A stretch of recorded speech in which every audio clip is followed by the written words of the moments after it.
ओम। वाणी चल रही थी 13 जुलाई 1968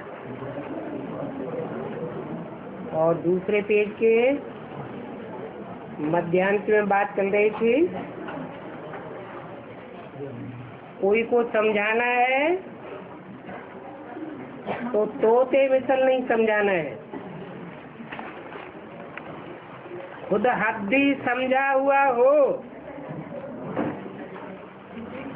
तो फिर जिज्ञासु कोई प्रश्न करता है तो उसका अच्छी तरह से उत्तर भी दे सकता है। तोते मिसल रटा हुआ होगा तो प्रश्न का जवाब नहीं दे सकेगा।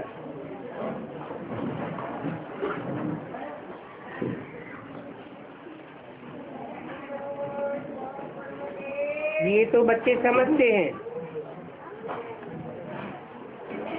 कि विनाश सिर पर खड़ा हुआ है।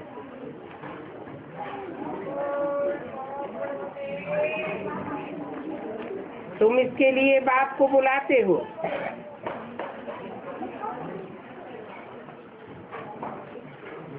कि आकर के इस पुरानी दुखदायी जीर्ण शीर्ण दुनिया का विनाश करो।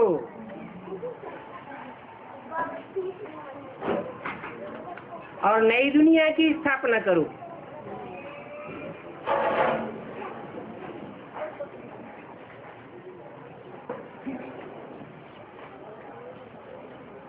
और सबको मौत के घाट उतारो।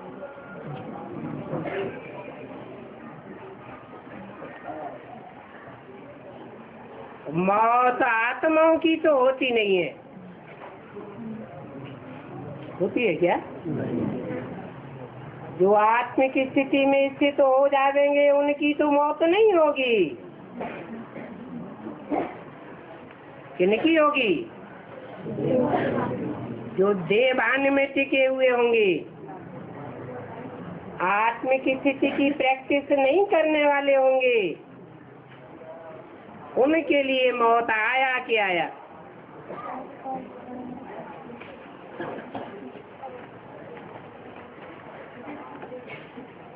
सन्यासी भी कहते हैं ये ब्रह्मा कुमारियां तो हिंदू धर्म का विनाश चाहते हैं।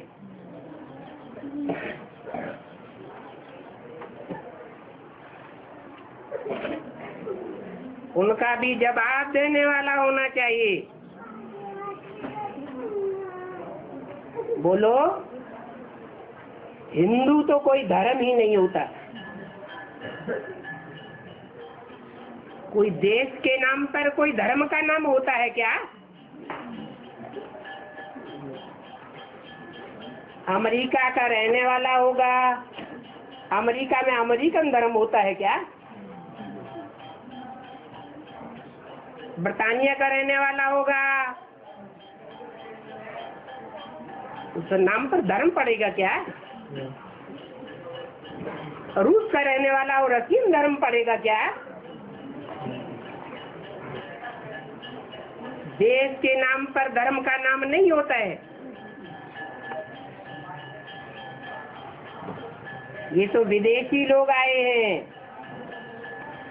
इन्होंने भारत का नाम बदल करके हिंदुस्तान नाम रख दिया। वास्तव में हमारा तो आदि सनातन देवी देवता धर्म है। तो हिंदू धर्म के बदले देवता बनाना है।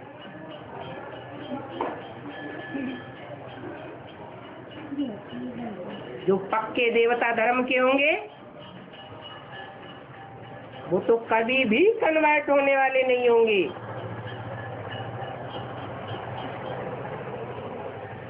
जो और धर्मों के प्रभाव में आने वाले हैं,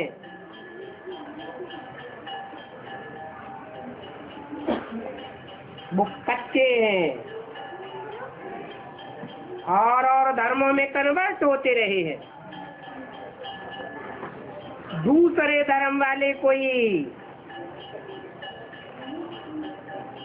हिंदू धर्म या सनातन धर्म में कन्वर्ट नहीं हुए, हिंदू ही दूसरे धर्मों में कन्वर्ट होते रहे।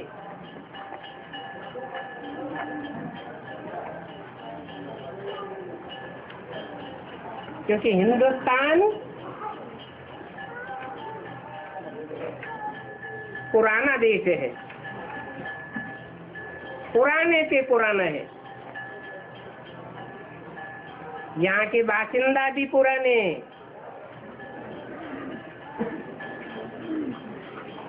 तो जो कच्चे थे सनातन धर्म के,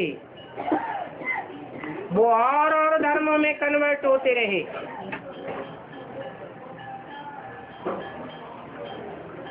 और दूसरे दूसरे धर्मों में विचार पनपता है।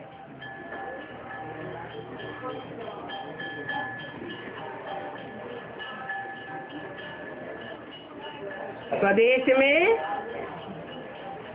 विचार को बुरा माना जाता है।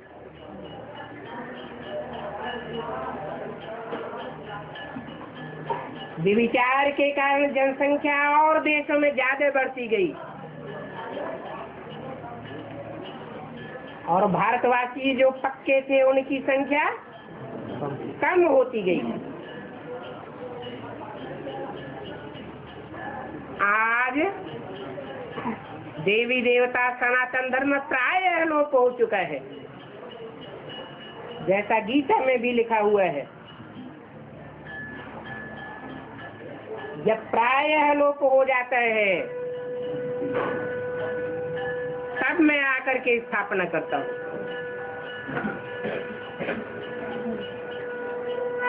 पूरा तो लोप नहीं हो सकता, क्योंकि इसका नाम ही है सत्य सनातन धर्म।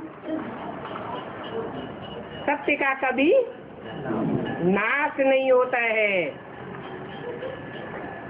और धर्मखंड और देश और धर्म विनाश को प्राप्त होते हैं।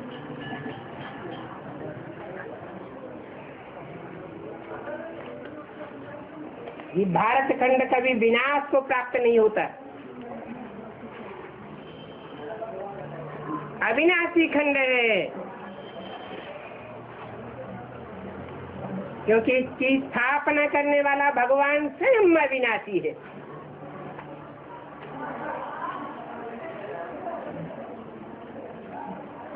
वो संपूर्ण है, ऐसा संपूर्ण है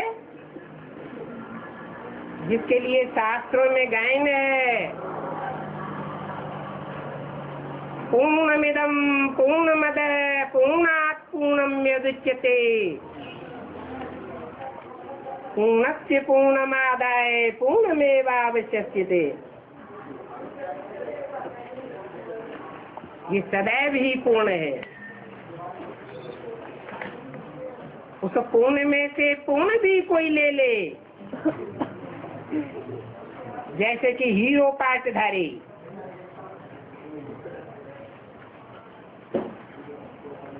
सचिरूपी रंगमंच का जो हीरो पाटधारी सत्यनारायण कहा जाता है, जिसकी शास्त्रों में भी कोई ग्लानि नहीं है, सब देवताओं की ग्लानि है। घर घर में उसकी पूजा होती है। एक ही सत्य है,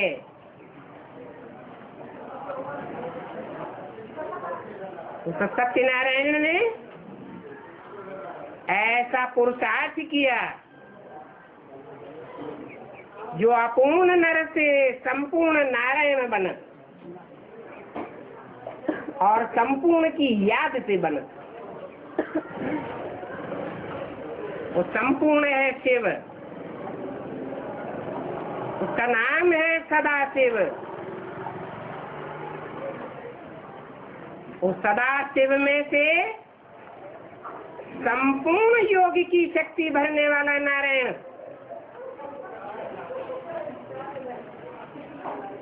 सारी शक्ति खींच लेता है, तो भी शिव अपूर्ण हो जाता है या पूर्ण ही बचता है? पूर्ण ही रहता है।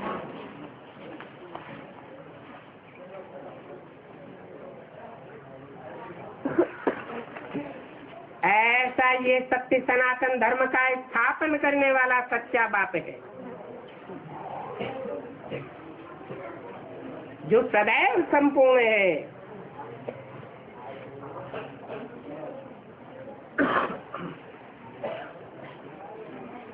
वो आते हैं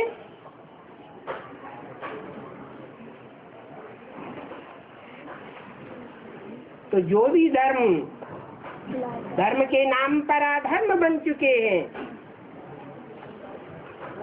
उनका विनाश करा के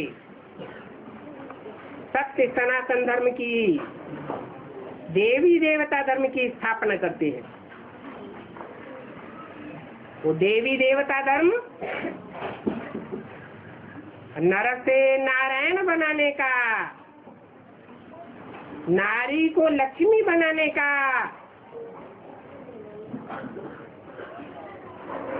एक संपूर्ण उपक्रम है जो भगवान बाप ही आकर के सिखाते हैं। ऐसा रिस्पांस दिया जाए तो सभी कहेंगे वाह, स्वर्ग में सिर्फ देवताएं ही होते हैं। नाम ही है स्वर्ग, उसके बदले इस दुनिया का नाम है नरक।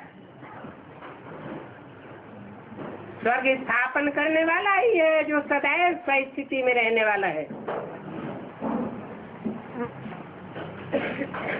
देह के बंधन में आने वाला नहीं, सदैव निराकारी निर्विकारी निरहंकारी है।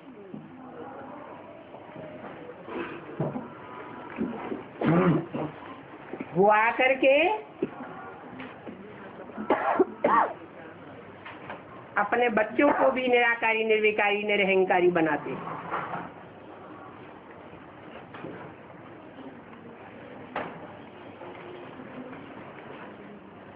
परंतु बच्चे तो बच्चे हैं, बाप बाप ही है। वो ऐसा बाप है जिसको संग का रंग नहीं लगता है। वो बापों का भी बाप है। जो भी बड़े से बड़े धर्म पिताएं हैं, इब्राहिम, बुद्ध, क्राइस्ट, गुरु नानक, उन सब का बाप है।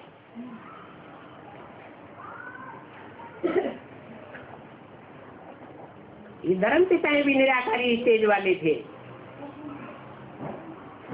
उनके चित्रों को, चेहरे को देखने से ही पता चलता है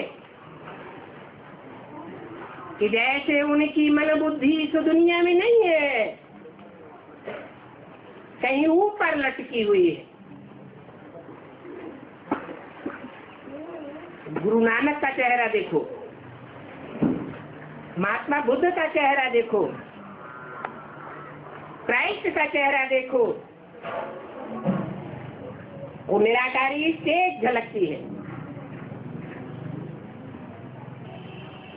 परंतु वो अधूरे बाप हैं।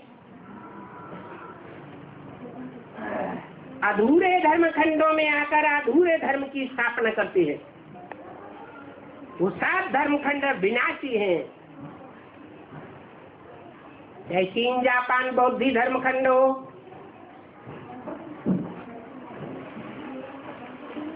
चाहे अरब देश हो, अफगानिस्तान, ईरान, इराक हो, जहाँ मुस्लिम धर्म की स्थापना हुई, अथवा ब्रिटानिया हो, जहाँ क्रिश्चियन धर्म पनपा है, अमेरिका हो, ऑस्ट्रेलिया हो, हिस्ट्री बताती है कि आज से 500 साल पहले अमेरिका का नाम निशान मनुष्य के मस्तिष्क पटल पर नहीं था। तो साबित होता है कि वो समुद्र के गर्त में डूबा हुआ था। ऑस्ट्रेलिया का नाम निशान भी 300 साल पहले मनुष्य की बुद्धि में नहीं था। वो भी समुद्र के गर्त में डूबा हुआ था। इब्राहिम का स्थापन किया हुआ इस्लाम धर्म जो अरब देशों में फैला,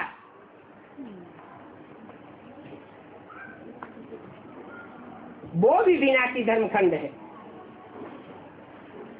बल विधर्मियों के बीच में सबसे पुराना है।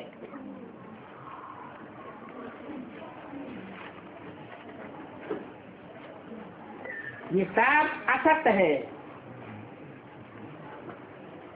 सत्य धर्म की स्थापना करने के लिए एक ही सत्य बात को आना पड़ता है। तो तुम बच्चों को खुशी से शरीर छोड़ना है। तुम बच्चे माने जो आत्मिक स्थिति में रहने में पक्के हो गए। आत्मिक स्थिति अर्थात रूपात्मा, स्वयं प्रकाशित सितारे के समान आत्मा, इस स्वरूप की स्मृति में रहने वाले हैं, जिसके लिए गीता में बोला है भ्रमोर मध्य प्राणमावेश सम्यक। प्रकृति के मध्य में इस प्राण रूप आत्मा को, ज्योति स्वरूप आत्मा को बलि प्रकार याद करना चाहिए, प्रैक्टिस करनी चाहिए, पक्का अभ्यास करना चाहिए।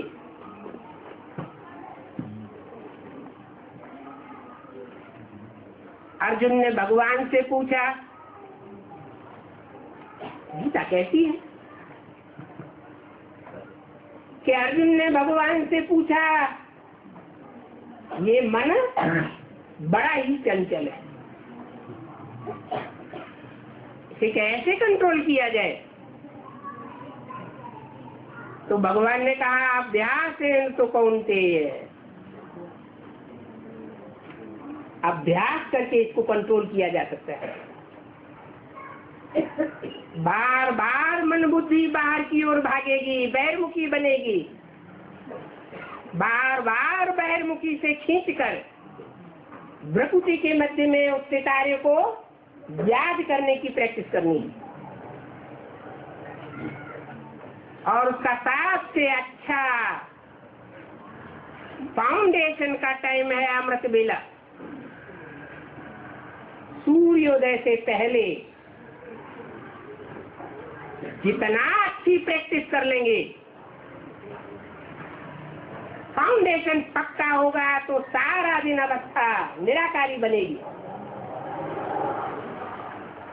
निरहंकारी पने का अनुभव करेंगे। देह अहंकार न होने की वजह से आत्मा हल्की फुल्की अनुभव करेगी। ये अभ्यास पक्का करना पड़े। ऐसा अभ्यास पक्का होगा तो तुम बच्चे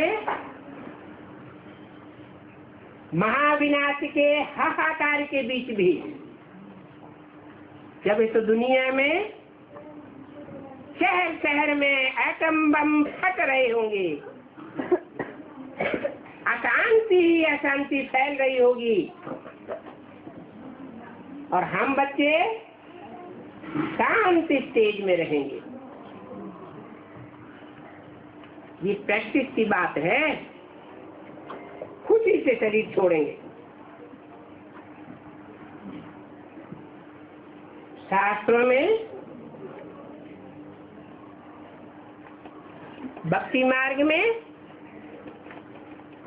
कोई कोई ब्रह्मज्ञानी भी ऐसे कहे गए हैं जो खुशी खुशी शरीर छोड़ते हैं। समझते हैं मुक्ति में जावे,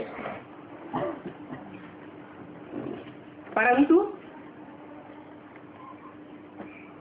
आत्मा कोई सदा काल के लिए मुक्त नहीं होती है।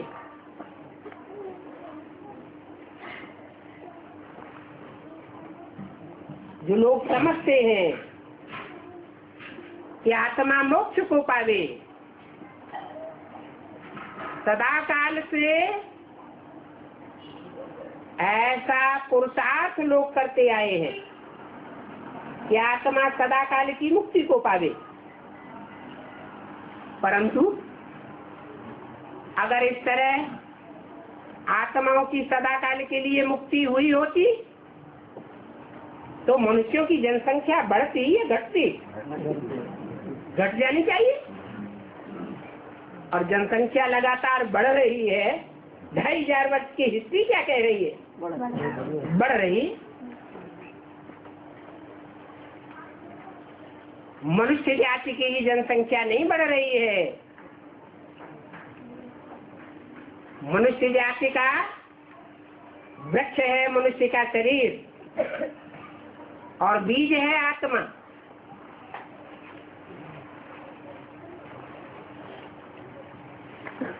तो जड़ जंतु जो होते हैं, जड़ बुद्धि वाले, उनमें भी मेल फीमेल होते हैं।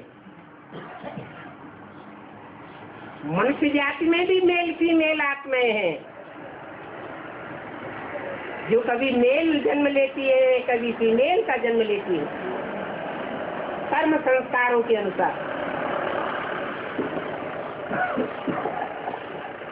वो बीज सदैव बीज है, बीज का कभी नाश नहीं होता है।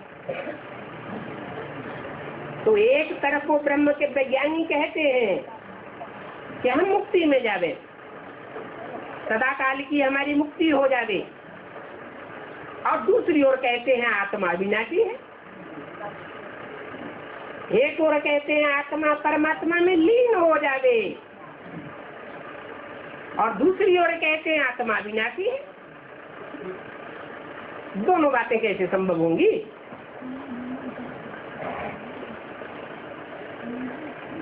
आत्मा पानी का बुदबुदा है। जैसे सागर में से चुल्लू भर पानी लेवे, वो सागर का अंश है, और वो चुल्लू भर पानी सागर में फेंक दिया जाए तो कहेंगे वो चुल्लू भर पानी सागर में लीन हो गया। वही चुल्लू भर पानी कभी वापस आ सकता है क्या? उसको कहेंगे लीन होना। परंतु वो लीन होना माने उस चुल्लू भर पानी का अस्तित्व तो हमेशा के लिए खत्म हो गया। सागर में मिलकर के सागर हो गया।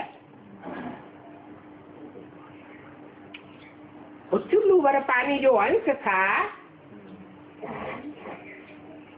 उसमें गुण तो वही होगा जो सागर के पानी में गुण होता है। क्या गुण होता है? खारा होता है।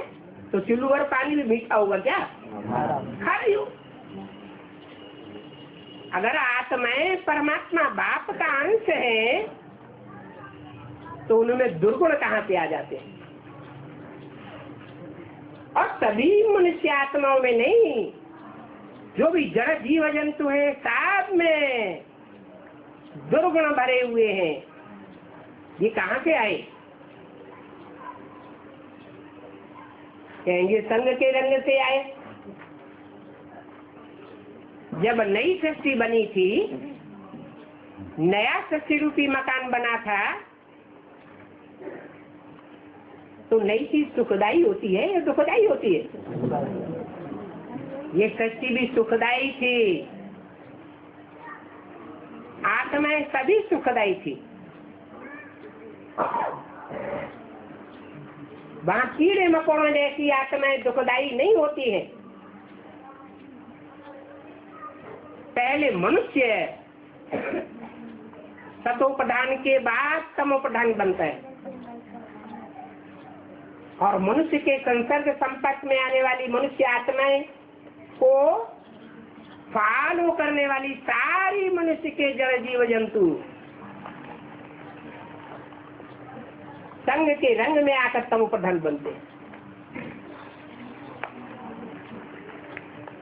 मिसाल के तौर पर जंगल में रहने वाले प्राणी पशु पक्षी होते हैं, वो ज्यादा बीमार पड़ते हैं,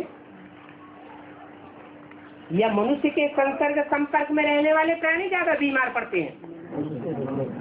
क्यों? क्योंकि मनुष्य मन वाला प्राणी है। मन बुद्धि मनुष्य में प्रत्यक्ष रूप से होती है। वो मन बुद्धि की पावर से वायुमंडल को कंट्रोल कर सकता है, वातावरण को बनाए अथवा बिगाड़ सकता है। परंतु ये पावर आत्मिक स्थिति से पैदा होती है, एकाग्रता से पैदा होती है। जब ये पावर खत्म हो जाती है, आत्माओं के तामसी होने के कारण, तो वायुमंडल लगातार बिगड़ता ही रहता है। मानवीय वातावरण वायुमंडल भी बिगड़ता है। मनुष्य कितना भी चाहे सुधारना, सुधार नहीं हो सकता, क्योंकि प्रक्रिया कोई जानता ही नहीं कि आत्मा रूपी बीज का परिष्करण कैसे किया जाए। जड़ बीजों का परिष्करण करते हैं,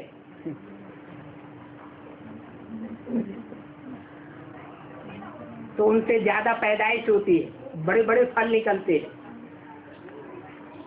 लेकिन आत्मा रूपी चैतन्य बीज का परिष्कार कोई जानता ही नहीं। ये सिर्फ जो आत्माओं का बाप है वो ही जानता है। वो एक ही तुरीय आत्मा है जो जन्म मरण के चक्र में नहीं आने के कारण सदैव ज्ञान का सागर है। और जो भी आत्माएं हैं वो सात जन्म मरण के चक्र में आती रहती है।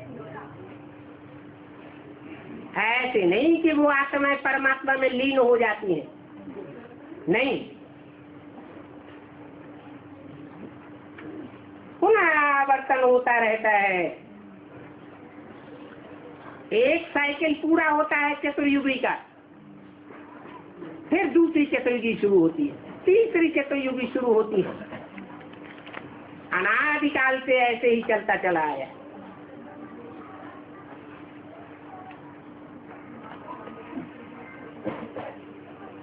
अभी वो आत्माओं का बाप परमपिता परमात्मा फिर इस सृष्टि पर आया हुआ है। आत्माओं का परिष्करण करने के लिए यौगिक प्रक्रिया सिखाता है, परंतु उस यौगिक प्रक्रिया में भी जो कन्वर्ट होने वाली मनुष्य आत्माएं हैं और धर्मों में भारत से कन्वर्ट होकर के दूसरे धर्मों में जाती रही, दुनिया में प्रदूषण फैलाया, विचार फैलाया और दुनिया को दुख लेने के देने के निमित्त बन पड़ी। वही आत्माएं ईश्वर के आ जाने के बावजूद भी ईश्वरीय ज्ञान को ग्रहण तो करती है, परंतु फिर प्रदूषण फैलाती है। ये एक प्रकार से शूटिंग कहो, रिहर्सल कहो, रिकॉर्डिंग कहो। परमात्मा बाप के आने पर ये कार्य होता रहे। बाप तो आता है 100% नई दुनिया बनाने के लिए। अब बेविचारी शिवालय की दुनिया बनाने के लिए, परंतु कन्वर्ट होने वाली आत्माएं अपनी आदत से बाज नहीं आती और ईश्वरीय कार्य में व्यवधान फैलाती हैं।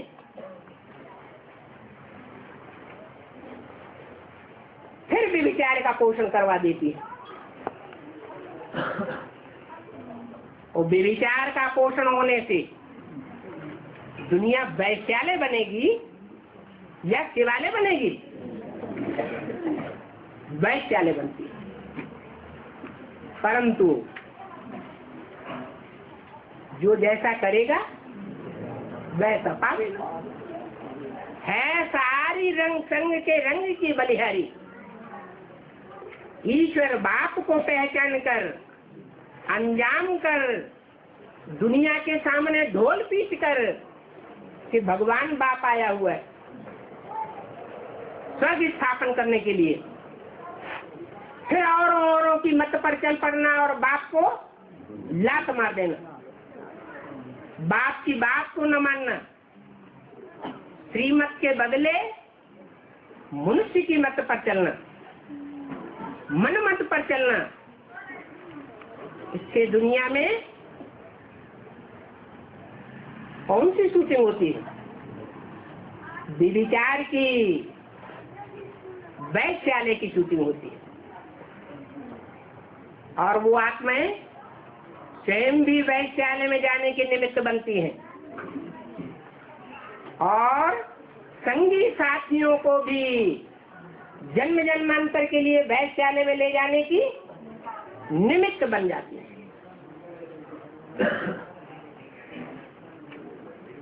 भगवान बाप तो अच्छा करने के लिए ही आता है, परंतु वो खुद तो कुछ नहीं करता, वो तो अकर्ता है, अभोक्ता है। हाँ, गीता में जो शब्द आया है प्रवेश तुम, मैं प्रवेश करने योग्य हूँ, तो निराकार परम ब्रह्म परमेश्वर शिव जब इस शक्ति पर आता है वो तो जानता है ना, इस शक्ति रूपी रंगमंच पर हीरो हीरोइन के रूप में पार्ट बजाने वाली आत्माएं कौन कौन है, उनमें प्रवेश करके तो माता पिता का पार्ट बजाता है। जो दुनिया में गायन है त्वमेव माता च पिता त्वमेव, नाम दे दिया है ब्रह्मा, ब्रह्म माने बड़ी, माँ माने माँ, दुनिया की बड़े से बड़ी माता, जिससे बड़ी माता प्यार देने वाली, सहनशीलता को धारण करने वाली कोई आत्मा हो ही नहीं सकती। उसका नाम पड़ता है पाठधारी का ब्रह्मा। परंतु वो परमपिता परमात्मा का माता का रूप है, वर्षा देने वाले बाप का रूप नहीं है। माता बेसिक पढ़ाई पढ़ाने के निमित्त बनती है बच्चों को, वो बेसिक ज्ञान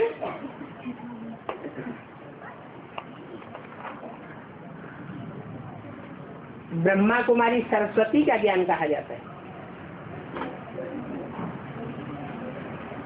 ब्रह्मा में प्रवेश करके वो परम पिता जो ब्रह्मम वाक्यम जनार्दनम, ब्रह्म वाक्य सुनाता है, उसको कहते हैं वेदवाणी। वेद माने जानकारी, सत्य की जानकारी। सत्य क्या है, सत्य युग क्या है, नई दुनिया क्या है, पुरानी दुनिया क्या है, झूठ खंड क्या है, सत्य खंड क्या है। क्योंकि जाने बगैर तो कोई पुरुषार्थ कर ही नहीं सकता, तो वो आकर के सत्य का ज्ञान देता है। उस सत्य के ज्ञान को धारण करने वालों में जो अव्वल नंबर पढ़ाई पढ़ने वाला निकलता है, वो ही हीरो पाटधारी सत्यनारायण कहा जाता है, जिसकी यादगार में भारतवर्ष में घर घर में सत्यनारायण की कथा होती है। परंतु वो कथा, वो जीवन कहानी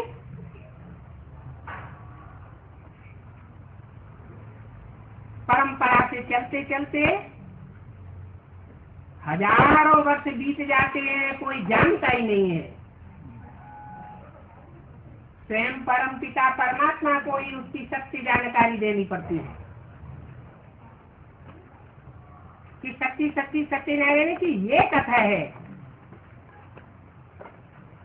कि कैसे वो सत्यनारायण संसार में श्रेष्ठ से श्रेष्ठ पाठ बजाने वाला बनता है, हीरो बनता है, और फिर यौगिक शक्ति क्षीण होते होते, सुख भोगते भोगते, अनेक जन्म लेते लेते आत्मा किस तरह सतोप्रधान से तमोप्रधान बन जाती है। हीरो पाठधारी की जगह क्या बन जाती, जीरो पाठधारी बन जाती। कहाँ 16 कला संपूर्ण चंद्रमा, 16 कला संपूर्ण कृष्ण चंद्र, 16 कला संपूर्ण नारायण, और कहाँ कलाहीन जिसमें आत्मिक शक्ति का नाम निशान नहीं रहता, अंश मात्र कहने मात्र चैतन्यता रहती है, बाकी पत्थर बुद्धि। जिसकी यादगार में हमारे भारतवर्ष में ही नहीं, विदेशों में भी जो खुदाइयां हुई हैं, उन खुदाइयों में वो लिंग मूर्तियां मिली हैं। वो लिंग मूर्ति जो पत्थर की ज्यादा तादाद में मिली,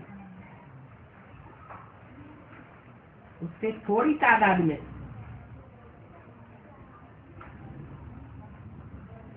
ताम्र मूर्तियां मिली, लिंग मूर्ति। उससे भी थोड़ी तादाद में रजत लिंग मिले हैं, उससे भी कम तादाद में स्वर्ण लिंग मिले। और भारत की हिस्ट्री में जो पुराना का पुराना मंदिर है, दूसरा सोमनाथ मंदिर, उसमें भी वो पत्थर का लिंग तो था, परंतु उसमें हीरा जड़ा हुआ। स्वर्ण लिंग की ज्यादा कीमत होगी या हीरे की ज्यादा कीमत होगी? आज मनुष्य का जीवन पत्थर बुद्धि के होने के कारण, पत्थरों को याद करने के कारण, पत्थरों की मूर्तियों को याद करेंगे तो बुद्धि पत्थर बुद्धि बनेगी, या पारस बनेगी। जैसे को याद करेंगे वैसी बुद्धि बनेगी। चोरों डकैतों का संग करेंगे, चोरों डकैतों की याद आती रहेगी, तो उनके वाइब्रेशन, उनका वातावरण, उनके संग का रंग सतह ही लगता रहता है। तो बुद्धि कैसी बनेगी? चोर डकैतों जैसी बनेगी। यही हाल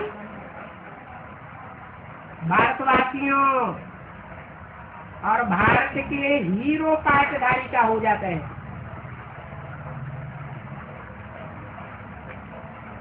अंतिम जन्म में आते आते,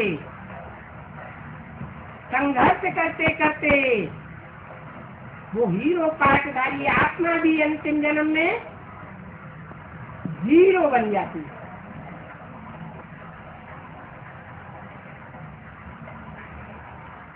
आत्मिक शक्ति क्षीण हो जाती है। पत्थर का लिंग कहा जाता है। आप शिव के कोई भी मंदिरों में चले जाओ, वो पत्थर के ही लिंग मिलेंगे। क्यों? उसकी पूजा क्यों होती है? पूजा का आधार क्या होता है? पूजा का आधार होता है कि लिंग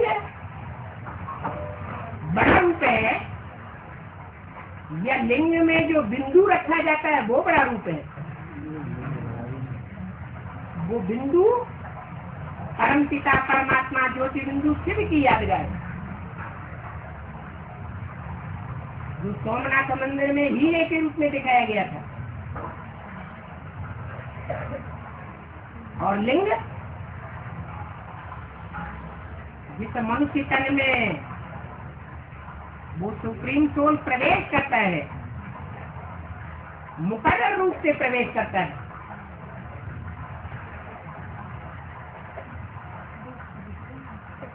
जब तक ये नारकीय शक्ति बदल करके स्वर्गीय शक्ति न बन जाए अथवा स्वर्गीय शक्ति का फाउंडेशन न पड़ जाए, तब तक उस लिंग में प्रवेश करता है।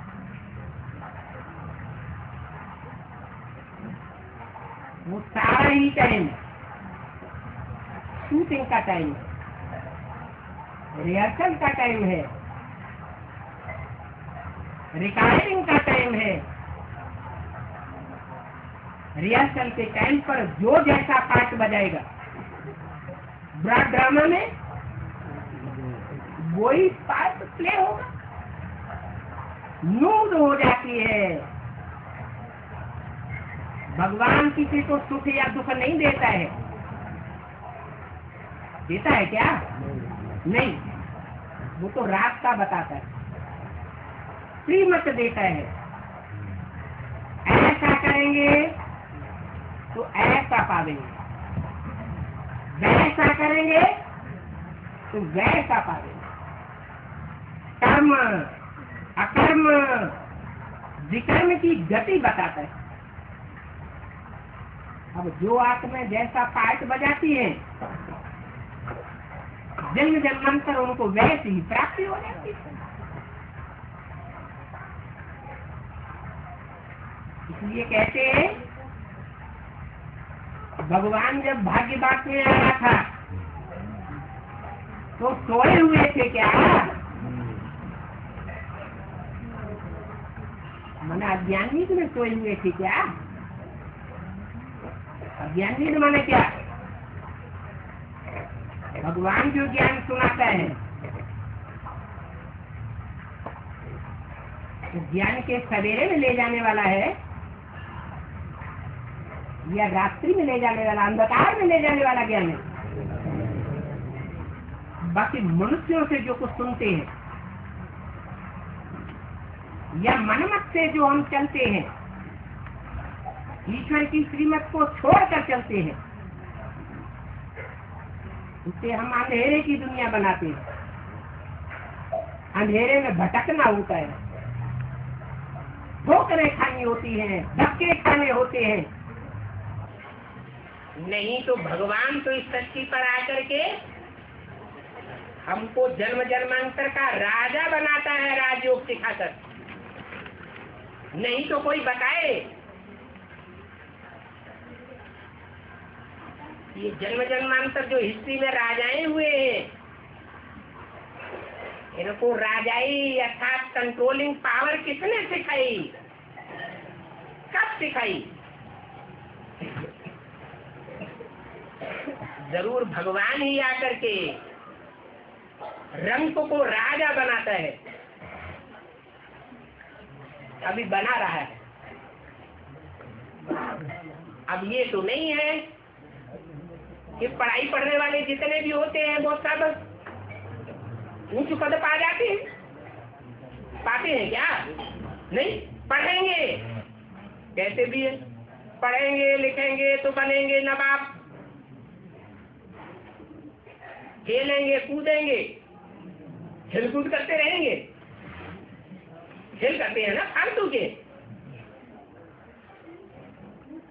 तो होंगे खराब।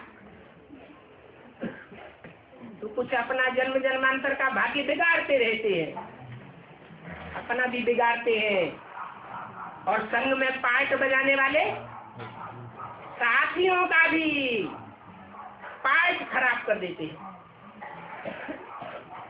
अभी भगवान हमारी मुट्ठी में भाग्य देने के लिए आया हुआ है, चाहे तो हम अपनी मुट्ठी में भाग्य जन्म जन्मांतर का बनाए लेवे, और चाहे तो जन्म जन्मांतर का भाग्य खराब कर ले।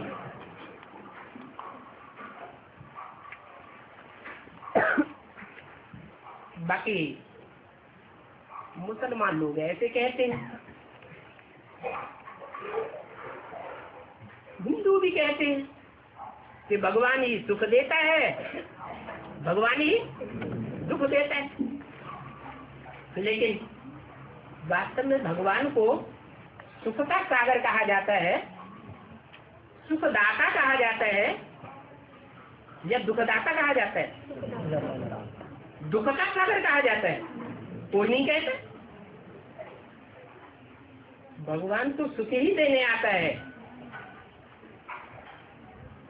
और सुख मिलता है सत्कर्म से।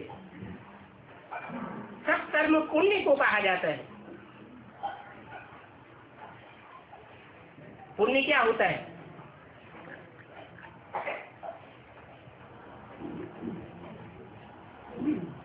पुण्य किसे कहते हैं, पाप किसे कहते हैं? उसकी साधारण से साधारण परिभाषा क्या है? ऐसा कर्म जिसके रिजल्ट में हमें और दूसरों को भी सदा काल का सुख भागता रहे, वो है पुण्य।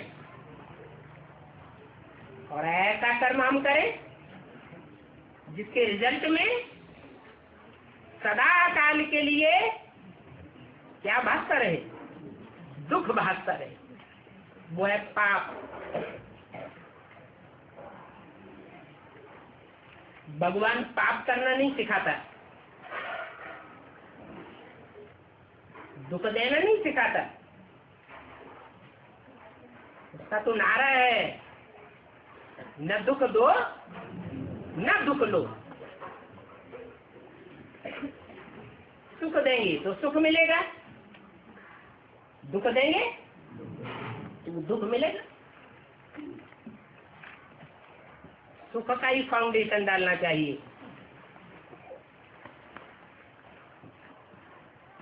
जब भगवान बाप इस सृष्टि पर आते हैं तो बिगड़ी हुई दुनिया में आएंगे या सुधरे हुए युग में आवेंगे। मकान जब पुराना हो जाता है, दुखदाई हो जाता है, तभी कोई बाप पुराने मकान को गिराकर नया बनाता है। भगवान बाप भी ये सत्य रूपी मकान जब सतयुग सतो प्रधान से बदलते बदलते त्रेता द्वापर कलयुग के अंत में आकर तमो प्रधान बन जाता है। इसकी निशानी है कि हर मनुष्य आत्मा कहीं न कहीं किसी न किसी प्रकार से तन से, धन से, मन से दुख जरूर अनुभव करती है। दुख लेती है और दुखी मन का वाचा कर्मणा दूसरों को देती है। कोई ऐसी आत्मा देखी मनुष्य आत्मा सुनी जो ये कहे कि मैं सदैव ही सुखी सुख में हूं और दूसरों को सुखी ही सुख देता हूं? कोई ने नहीं देखी सुनी होगी।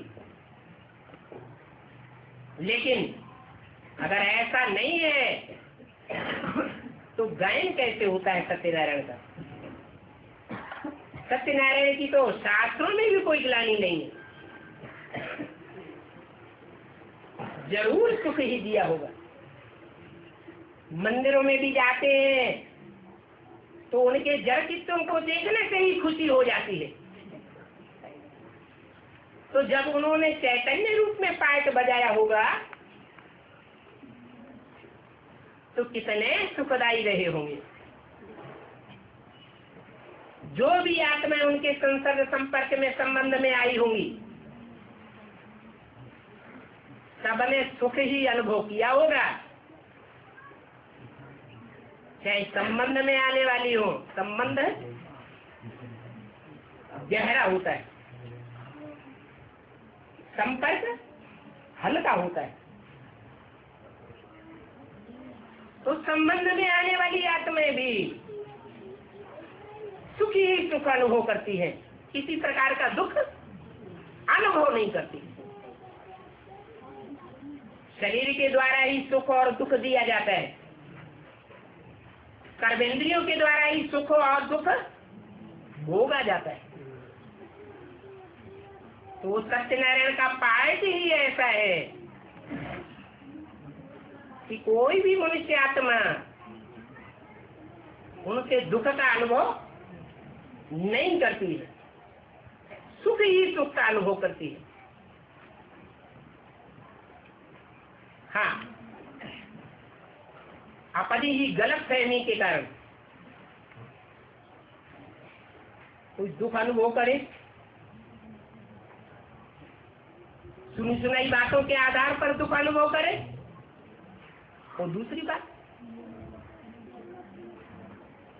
नहीं तो भगवान बाप तो कहते हैं कि भारतवासियों ने सुनी सुनाई बातों से ही दुर्गति को पाया।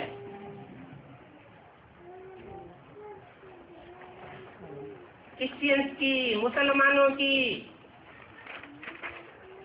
सुनी सुनाई बातों से अपने धर्म को छोड़ करके दूसरे धर्म को अपना लिया, तो कितनी दुर्गति हो जाती। भगवान बाप तो कहते हैं सधर्मे निधनम से पर धर्मो भयावह। अपने धर्म में मर जाना अच्छा है, दूसरे का धर्म सदैव भय पैदा करने वाला, दुख पैदा करने वाला है। अभी भगवान बाप तो जन्म जन्मांतर का सुख ही सुख बांटने आए हैं, परंतु माया ऐसी है जिसका नाम है माया रावण।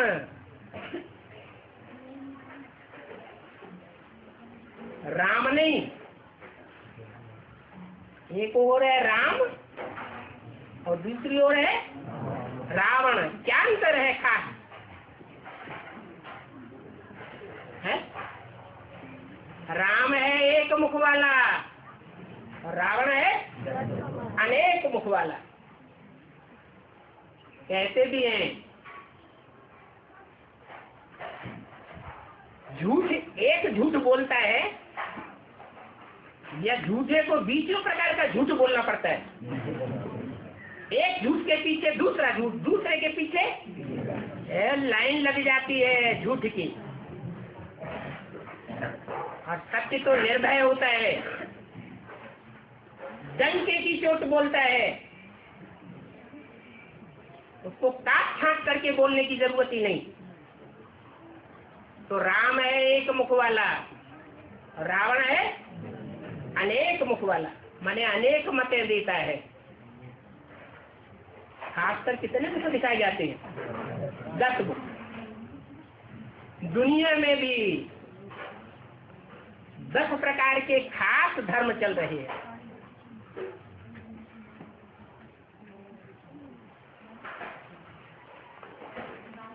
सूर्यवंश और चंद्रवंश गाया हुआ है पुराने जमाने का। सत्य सनातन देवी देवता धर्म। उसके बाद है तीसरा इस्लामी, चौथा बौद्ध, पांचवा क्रिश्चियन,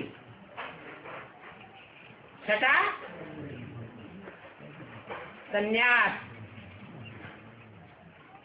सातवां मुस्लिम, आठवां सिख और 9वां धर्मनिरपेक्ष। हमें किसी धर्म की अपेक्षा नहीं। तुम किसी भी धर्म पे चलो, हमको वोट देते रहो, पैसे दे दो, धर्म से हमें कोई मतलब नहीं। सब धर्म झूठे हैं। कोई धर्म पर हमें कोई आस्था नहीं है। ऐसा क्यों होता है? धर्मनिरपेक्ष क्यों? क्योंकि ऐसी आत्माएं जो इब्राहिम के इस्लाम धर्म स्थापन करने के साथ ही साथ अवसरवादी होने के कारण जहां देखी तबा बारात वहीं बिताई सारी रात, इस्लाम धर्म में कन्वर्ट हो गई। बौद्ध धर्म आया तो बौद्ध धर्म में कन्वर्ट हो गई। क्रिश्चियन धर्म आया तो क्रिश्चियन धर्म में कन्वर्ट हो गई। जो जो धर्म पिता और धर्म की स्थापना होती गई वहां वहां कन्वर्ट होते रहे और सबको छोड़ते गए। तो उनके जन्म जन्मांतर की धर्म पर स्थिर रहने की आस्था अधिक होगी या डगमगाने वाली होगी? वो तो किसी धर्म पर विश्वास नहीं करेंगे। आज उनका शासन चल रहा है, सिर्फ भारतवर्ष में ही नहीं, सारी दुनिया में धर्मनिरपेक्ष प्रजा के ऊपर प्रजा का शासन। भगवान ने आकर जो राजयोग सिखाकर राजाएं बनाए थे सत्यनारायण जैसा, वो राजाई देश देशांतर में खत्म हो गई। एक आखिरी देश बचा हुआ था नेपाल। जब भगवान आते हैं तो ऐसा संगठन बनाते हैं नया, जिस नए संगठन में पालना का काम वो आत्माएं करती है। कौन सी आत्माएं? जो आत्मिक स्थिति की ऊंची स्टेज में रहने वाली है, जिसकी यादगार नेपाल नीचे बसा हुआ है या ऊपर पहाड़ों पर बसा हुआ है? ऊंची स्टेज में बसा हुआ है। जैसे शिव के मंदिर ऊंची स्टेज में होते हैं या नीचे होते हैं? ऊंची पहाड़ी पर बनाए जाते हैं।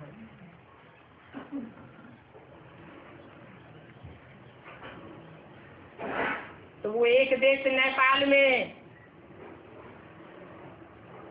एटॉमिक एनर्जी जब तैयार हो जाती है तो भी राजाओं का राज्य चलता रहता है, शासन चलता रहता है। और अभी अंत में तो वो भी नेपाल में राजा का राज्य है, या राजा का राज्य खत्म हो गया? खत्म हो गया। अब दुनिया के किसी भी देश में, एक भूटान को छोड़कर, क्या नाम है? भूटान। भ्रू माने भ्रकुटी, और जब गुस्से में आता है तो भ्रकुटी न्यू पानी, और दुनिया का विनाश हो जाता है। शास्त्रों में गायन है, भ्रकुटी विलास सृष्टि लय होई, जिसके भ्रकुटी के तानने मात्र से ही सारी दुनिया का विनाश हो जाता है।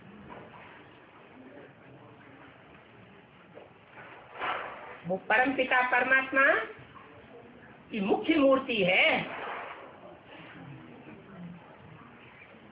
वो भी पहाड़ पर बसी हुई है।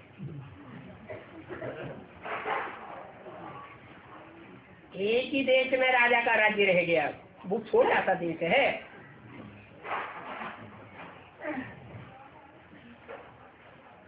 और उसके जो पक्के फॉलोअर हैं वो कितने हैं? सिर्फ 8 निकलते हैं। अष्टदेव कहा जाता है, नवरत्न कहे गए हैं। शंकर के मस्तक के ऊपर वो 8 की माला दिखाई जाती है। तो सृष्टि के पहले जन्म से लेकर के आखिरी जन्म तक सहयोगी बनकर के रहते हैं। अंतिम जन्म में तो माया किसी को छोड़ती है ही नहीं,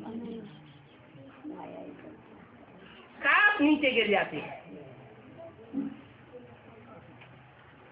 एक ही है जो अडिग रहने वाला है, एक ही सितारा है।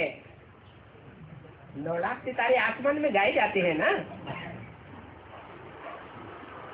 9 लाख हार गाया जाता है ना। 9 लाख में से जो सृष्टि के आदि की श्रेष्ठ राजा की 9 लाख प्रजा है, तो 9 लाख सितारों में एक ही सितारा ऐसा है जो अपनी जगह पर अटल रहता है। क्या नाम है? ध्रुव तारा। वो ध्रुव तारा अर्थात निश्चय बुद्धि, आदि से अंत तक ईश्वरीय ज्ञान में और ईश्वरीय पाठ पर अडिग रहकर चलने वाला है। इसलिए यादगार में आज भी वो भूटान देश है जहाँ राजा का शासन अभी भी चल रहा है। दुनिया बारूद के ढेर के ऊपर खड़ी हुई है। जैसे बालू के ऊपर महल बनाया जाता है ना, ऐसे एटम बम ढेर के देशों ने बनाकर रखे हुए हैं।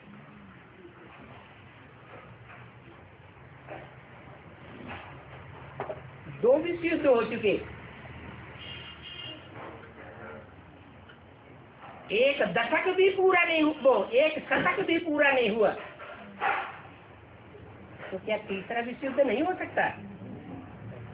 जो 2 विश्व युद्ध हुए थे उसमें भी दूसरे विश्व युद्ध में 20-20 मेगावाट की बम्बियां तैयार हुई थी। उन बम्बियों ने भी सारी दुनिया को, हिरोशिमा नागासाकी पर जो कहर बरसा, सारी दुनिया को हिला के रख दिया। तब तो 20-20 मेगावाट के थे और अब हजारों हजार मेगावाट के हैं। क्या बुद्धि खराब नहीं हो सकती दो देशों में मुखियाओं की? हो सकती है या नहीं? और एक ने अगर प्रयोग कर दिया तो दूसरा चुप बैठा रहेगा? तो दुनिया बारूद के ढेर के ऊपर खड़ी हुई है और माया का पसारा ऐसा फैला हुआ है कि सांप की बुद्धि को बांध के रखा हुआ है।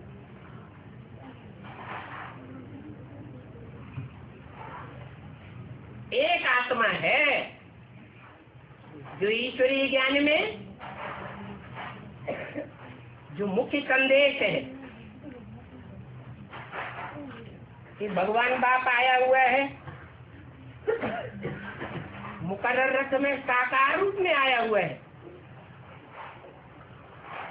नई दुनिया बनाने के लिए आया हुआ है और पुरानी दुनिया का विनाश कराने के लिए आया हुआ है।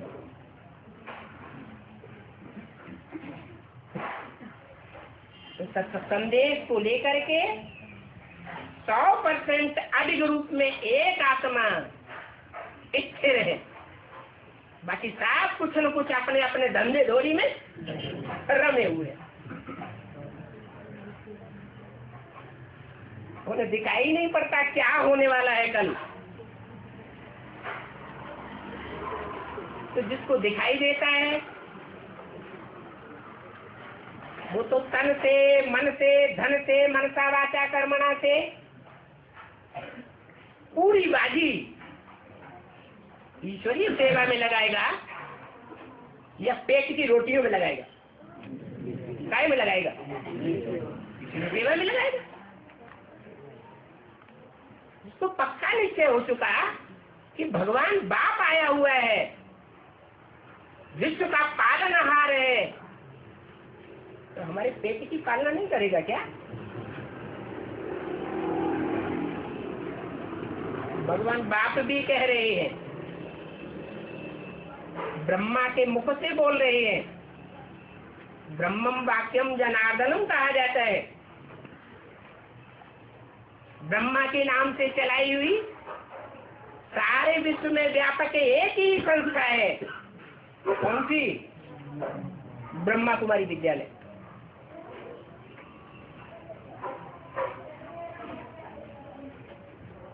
तो ब्रह्मा की रचना है, अम्मा की रचना है या बाप की रचना है? अम्मा की रचना है। भगवान अम्मा के रूप में आता है या बाप के रूप में आता है? अम्मा के रूप में आकर बच्चों को वर्षा देता है सुख शांति का, या बाप के रूप में सुख शांति का वर्षा देता है? बाप के रूप में देता है। वो बाप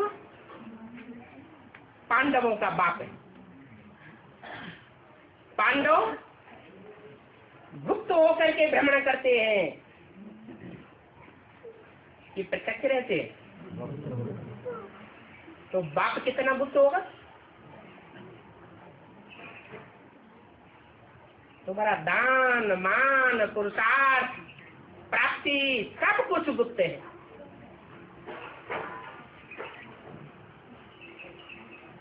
उन्होंने गीत बनाई दिया है, भक्ति मार्ग वाले तो गीत ही गाते हैं ना। गुप्त देश में सचिव रचने आया शिव भगवान, अब तो जाग जागे इंसान।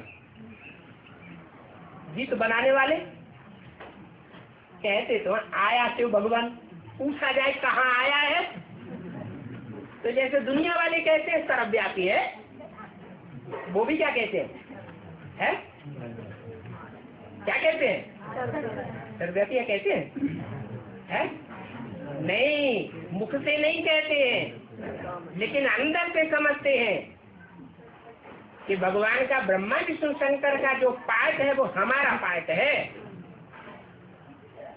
त्रिमूर्ति शिव का पार्ट हमारा है और किसी दूसरे का नहीं है।